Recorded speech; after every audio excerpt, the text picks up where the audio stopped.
right, Vice Presidential candidate Tim Kaine speaking to a group of about 300 Democratic supporters here at the West Palm Beach Amphitheater. He says Florida is the checkmate state. Whoever wins here will automatically win the election with enough electoral votes to sweep it. He says early votes are so important. It would give them the ability to, A, know how they're doing better than the polls, and then concentrate their resources on people who still haven't decided. He said the more early votes we get, the better we can do. He also slammed Donald Trump for not respecting women, and he said that he would not necessarily accept results of the presidential election. Then Kaine switched to jobs and the economy. He says it's a primary concern of Americans. Still too many people don't feel like they have a ladder up. He says they've got a four-piece plan that includes making new jobs, new infrastructure, raising the minimum wage, and helping teachers, lowering college tuition, and also helping small businesses. Also, Tim Kaine says that the Trump campaign is flawed. The difference between his economic policy, he says, is 14 million jobs. I'm going to have a one-on-one interview with the senator. That's coming up live at 6. For now, I'm Terry Parker, WPBF 25 News. Terry, thank you. Hillary Clinton will be in South Florida tomorrow. She's holding a rally at Broward College's Coconut Creek campus at 2:15. Doors open at 11:45. She will also hold campaign events in Palm Beach County and Hillsborough County on Wednesday. She will be at Palm Beach State College in Lake Worth for a rally at 11 a.m. Doors open at 9. The event starts at 2:45 in Tampa. Today, Clinton held a rally in New Hampshire with Massachusetts Senator Elizabeth Warren, where she slammed Trump's foreign policy plans.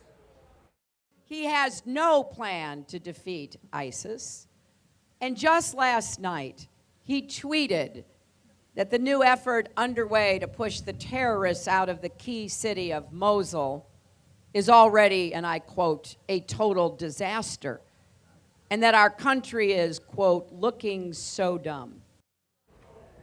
Clinton says Trump is declaring defeat before the battle has even started.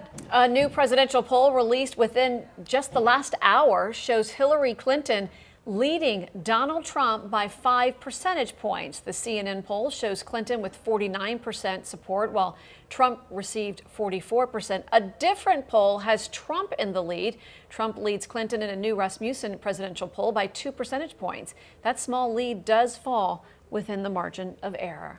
And thousands of people in Palm Beach County and on the Treasure Coast are taking advantage of early voting. It started today, and at times people were actually waiting in line for an hour and a half just to cast an early ballot. Sonica Donge is live for us in Palm Beach Gardens tonight with reaction from voters who are not waiting until Election Day to vote. Sonica? Yeah, especially here in Palm Beach Gardens, Felicia and Tiffany, we have been seeing a steady line of people here. The line actually starts right there, but it almost wraps around the building here. Of course, Florida is an important battleground state here. Voters have a huge responsibility. It's very important to the candidates. And it seems like based on the voters we spoke today, voters are taking their responsibilities here very seriously. Oh my God, being out here, I just see the turnout. The turnout is magnificent. I mean, people coming out, that's good. A steady line at the Palm Beach County Supervisor of Elections office this morning. Early risers say at the most, the line was only 20 to 30 minutes long, around 7 or 8 o'clock a.m. Is there a long line when you No, not too many, maybe 15 or 20. But by lunchtime, the lines are outrageous. There's over 100 people in this line. I was at Lantana earlier. There was over 100 there. Experts predicted record-setting turnouts for this election. There are 15 early voting locations in Palm Beach County, each one open from 7 a.m. to 7 p.m. until November 6th. In Florida, 2 million ballots by mail have already been requested. Those who braved the long lines in person Monday seem to take it in stride. Were you expecting that kind of wait? I kind of was, yes. And I think that was good. Remember, polls close tonight at 7 o'clock. If you're interested in coming out and trying to fit in that ballot before they close, it is right now, we're told, a 30-minute wait, but keep in mind that this is the time when people are starting to get off of work, so it may fill up pretty quickly here. Also, another reminder, in Florida, it is illegal to take a selfie while you are in the voting booth. Reporting live in Palm Beach Gardens, Sonica Donge, WPBF 25 News. All right, Sonica, thank you. The race for U.S. Senate in Florida is in a dead heat. A new poll shows Senator Marco Rubio with a small lead over Congressman Patrick Murphy. Here are the results. Rubio received 44% support in the poll, while Murphy received 42%. More than 1,000 likely voters took part. The poll results are very similar to results from a Quinnipiac poll, which was released last week. And a reminder, we're just 2 days away from Rubio and Murphy's second debate. WPBF 25 is hosting, producing, and televising the debate on the campus of Broward College in Davie. Our Todd McDermott is the moderator. You can watch it Wednesday night at 7 right here on WPBF 25. It's followed by our hour-long debate special. Mike? All right, Tiffany, let's talk weather. Gorgeous right now across South Florida. Mostly sunny skies and very comfortable temperatures. What a great weekend. Back to work and school. Maybe difficult today given how nice it was. High temp in the low 80s. Right now it's 79. Nice little breeze from the northeast running 10-15 miles per hour. The rest of South Florida, everybody in the 70s. Couple of exceptions though. As you can see, Stewart right now is 81. Current temperature in Belglade is 80 degrees. And the forecast for the rest of the evening, just about perfect. Those temperatures dropping into the mid 70s, and once again tonight, especially overnight, will be in the 60s come tomorrow morning. Skies mostly clear. We look at the satellite view, are a few clouds offshore, and with that northeasterly flow continuing, let's try that again. That was all messed up. The northeasterly flow across all of South Florida. Let me try it one more time. Here we go. Northeasterly winds across South Florida. There, we got it right that time. We'll see a few clouds moving onshore, but otherwise really nice weather for tonight and tomorrow, but some changes by the end of the week. We'll talk more about that when I'm back with your full forecast in a couple minutes. All right, Mike, thank you. Construction workers had to literally hang on for their lives after a scaffolding collapse in Broward County. We learned one man did die. The accident happened around noon at the Hyde Resort and Residences near Hallandale Beach Boulevard and Ocean Drive. One worker was hanging from the second floor while another was hanging from the fourth floor. We're told 3 people were hurt and 1 is in critical condition. Last week, you may recall a scaffolding collapse at a high-rise killed a man in Miami's Brickell neighborhood. The man tried running from the scene when he suffered a heart attack. The owner of a Palm Springs restaurant is only talking with WPBF 25 News after a man tried to rob the business early this morning. The man ended up shooting and pistol whipping 2 employees. As Jimmy Johnson tells us, the owner hopes surveillance video will help detectives catch the shooter. The owner of this business heartbroken about this incident, but her number one concern, her employees, and of course, getting her business back open to its customers. We're at a prime location. We've been here 25 years. We've had 2 incidents. Luisa Gonzalez, owner of Taco El Cabon in Palm Springs, speaks only to WPBF 25 News hours after police investigate an attempted robbery and shooting. Palm Springs police say just after 2 a.m., employees at the popular Mexican restaurant on Lake Worth Road were closing its food truck for the night when a man wearing a hoodie walked up demanding money. Unfortunately, it was during a peak hour when the deputy had just left and the employees were cleaning inside the kitchen. When employees did not comply, police say things turned ugly. Gonzalez says her cook was shot in the arm, shoulder, and stomach. He's in stable condition, recovering at St. Mary's Medical Center.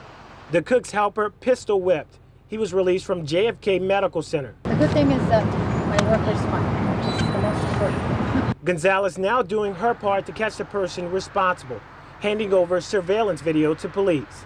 Hopefully get this person and put him behind bars. Throughout the day, employees were cleaning up at the business in preparation for its reopening. Meanwhile, the search continues for the gunman. Reporting in Palm Springs, Jimmy Johnson, WPBF 25 News. A would-be victim turns the tables on a suspect. Coming up, how he made sure this woman didn't get very far with a cell phone. Plus, Girl Scout cookie cereal. Well, it's coming to a store near you when you'll be able to buy this new treat. And coming up all new at 5:30 tomorrow marks the beginning of a historic World Series. The shocking cost of tickets to see the Cubs and the Indians play. You're watching WPBF 25 News. A 67-year-old man has died after riding Star Tours at Disney's Hollywood Studios. The man died in September. The Orlando Sentinel reports the man had a pre-existing heart condition, and the cause of death was listed as hypertensive cardiovascular disease with contributing factors including obesity. We have much more on the story for you coming up tonight at 5:30. Also coming up, a massive fire at a local marina. The ongoing investigation into how this fire started aboard a yacht. You're watching WPBF 25 News. Watching WPBF 25 News at 5. A woman accused of trying to steal a man's cell phone ended up being held down by the victim until officers arrived on scene. Danielle Suarez was arrested Sunday along Boca Colony Drive in Boca Raton. Detectives say she may have been under the influence of drugs when she tried to take the man's phone. Suarez apparently then spit on deputies as they tried to take her into custody. She now faces 3 charges. Lawyers for the woman accused of killing her 2-year-old daughter plan to use an insanity defense. Attorneys for Kimberly Lucas filed papers in court indicating their plan to plead insanity as a defense. Police say back in 2014, the Jupiter woman drowned her daughter in a bathtub and then drugged her 10-year-old son. This trial starts on January 26. Palm Beach Gardens police need help catching the person who fired a gun at a 7-Eleven store Sunday afternoon. Mirasol was on lockdown last night as police look for the shooter. Police say 3 people who knew each other met at the store off of PGA Boulevard to sell a car. One of the men was then held at gunpoint. The 2 others robbed him and took off. When police pulled over the getaway car, the passenger ran off, but the driver was arrested. Angel Ricardo Rodriguez appeared before a judge this morning. The judge recused herself, so Rodriguez will reappear in court next month. Now your WPBF 25 First Alert traffic update. A live look outside North Lake Boulevard and I-95. No problems being reported northbound or southbound. Looks like a pretty easy commute in this area. A reminder, you can get your First Alert traffic updates anytime by going to WPBF.com. All right. Hold on to your... Soon you can have Thin Mints for breakfast without feeling too guilty. Coming soon to a cereal aisle near you, your favorite Girl Scout cookie flavored cereals. General Mills says Thin Mints and Caramel Crunch, a cereal version of Samoa's, will hit store shelves nationwide when the cookies come back in January. That is so dangerous. Yes, it is. Yeah. Yes. I don't know if I like that idea. You know? Yeah. Well, you already probably eat them with milk, so you might as well just Just scoop them all scoop up. them up in the spoon. But the Girl Scout cookies it's a tradition. It's like once a year Yes. you get the Girl Scout That's cookies. right. And It's to have this true. every day, it It's just too wouldn't, much of a good thing, right? yeah, it wouldn't be as special. Kind of like our weather, which was very special oh, this weekend. spectacular. It was beautiful. Everybody was happy today. Tomorrow looks good. As we head toward Wednesday, though, some changes. The wind is really going to pick up. Could see some beach erosion, maybe some issues with rain on Wednesday as well. Let's begin with a look outside. At the moment, no problems. Mostly sunny skies across South Florida. Great weekend today. A good one as well. That's Delray Beach. Let's go up the road to the Gardens. A few fair weather cumulus, some stratocumulus clouds moving on shore. Otherwise, lots of good stuff. Temperatures overnight a little warmer today than yesterday and certainly Saturday morning, but the high temperature below average. We'll take it. And humidity, as we discussed earlier, almost non-existent across South Florida. Right now, everybody in the 70s with a few exceptions. 77 Okeechobee Way. Stewart, you're pretty warm at 81. Belle Glade about the same. But as we widen out the view and show you the entire state, temperatures across all of Florida looking really nice on this Monday. And again, overnight, we expect those winds to die down tonight. Again, they'll pick up on Wednesday, but tonight, fairly light winds. That means temperatures will be dropping a bit more tonight than last night. So, Stewart, how about an overnight low 63? You like that, right? Or how about 69 in Delray? Even some 50s around Lake Okeechobee. Then forecast highs on Tuesday, very similar to today. In fact, tomorrow, pretty much the same as today. As we look at the sky cover, our computer model showing that northeasterly flow continuing with a few clouds moving onshore. The green represents rain, so nothing significant for Palm Beach County or the Treasure Coast. But again, by Wednesday, the wind really starts to pick up See some gusty winds, some rough seas for Wednesday and again on Thursday. Temperatures still very nice, a little bit below the average of 84 all the way through the weekend. The other change will be overnight lows will be a tad warmer as well. And you want some more good news? How about the tropics? Nothing going on. None of our computer models are suggesting anything will form in the next 5 days. So we're sitting pretty, no doubt about it, weather-wise in South Florida. A few clouds tonight, cool and comfy, overnight lows 60s. Tomorrow, partly cloudy, mild and breezy. High temperature right around 82 degrees for boating. The issues continue here. Northeasterly winds 10 to 15 knots. Those winds increasing quite a bit on Wednesday. Seas 3 to 5 feet. Inland waters a moderate chop. And your first alert 7-day forecast for the rest of the week looking really good. Just a slight chance of rain. Overnight lows back in the 70s. Daytime highs in the 80s. All in all, pretty good week of weather in South Florida. Mike, thank you. Today marks 11 years since Hurricane Wilma hit us here in Florida. It was once a Category 5 hurricane, but ended up hitting Florida as a Category 3 storm. It first made landfall in Cape Romano with 120-mile-per-hour winds. Wilma destroyed homes and even leveled a lake.